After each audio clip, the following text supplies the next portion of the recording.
You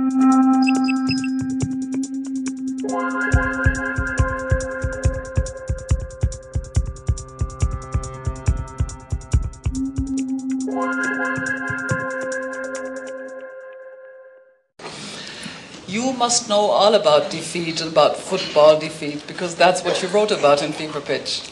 Yes.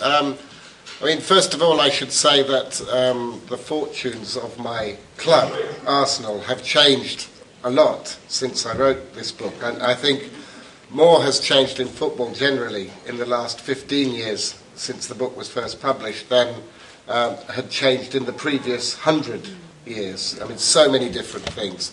But one of the things that's changed is that my team is no longer the boring team that I wrote about in this book, and they win quite a lot as well. Because of they took the challenge of the book and sort of... They were so ashamed by the book. I'm going to read a piece from near the beginning of the book. I don't know about the system of football in Austria, but in England we have the Championship, of course, and we have two cup competitions. One is called the FA Cup and one is called the League Cup. And both of these cup competitions have become devalued over the last few years. But at the time I'm writing about, the Championship and the FA Cup were very important to all football fans, and the League Cup was this poor relation. No one was so much interested in winning this competition.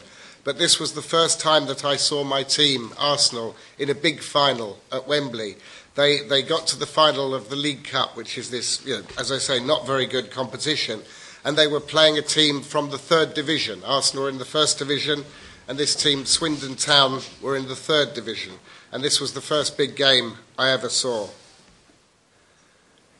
Dad and I went to Highbury to see Arsenal another half a dozen times that season. And by the middle of March 1969, I had gone way beyond fandom. On match days, I awoke with a nervous churning in my stomach, a feeling that would continue to intensify until Arsenal had taken a 2-goal lead, when I would begin to relax. I had only relaxed once, when we beat Everton 3-1 just before Christmas.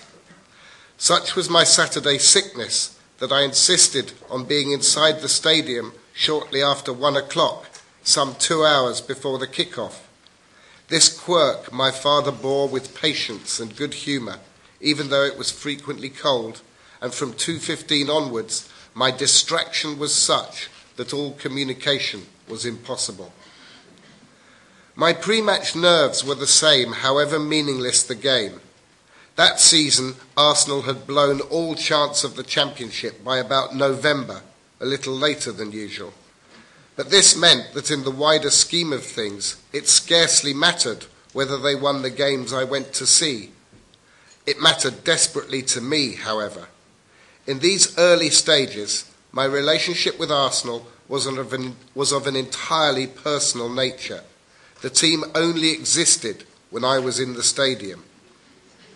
As far as I was concerned, if they won the games I saw 5-0 and lost the rest 10-0, that would have been a good season, probably to be commemorated by the team travelling down the M4 out of London to see me on an open-top bus. I made an exception for the FA Cup ties. These I wanted Arsenal to win despite my absence, but we got knocked out 1-0 at West Bromwich Albion. I had been forced to go to bed before the result came through. The tie was played on a Wednesday night, and my mother wrote the score down on a piece of paper and attached it to my bookcase, ready for me to look at in the morning. I looked long and hard. I felt betrayed by what she had written. If she loved me, then surely she could have come up with a better result than this. Just as hurtful as the score was the exclamation mark she had placed after it. As if it were, well, an exclamation. It seemed as inappropriate as if it had been used to emphasize the death of a relative. Grandmother died peacefully in her sleep, exclamation mark.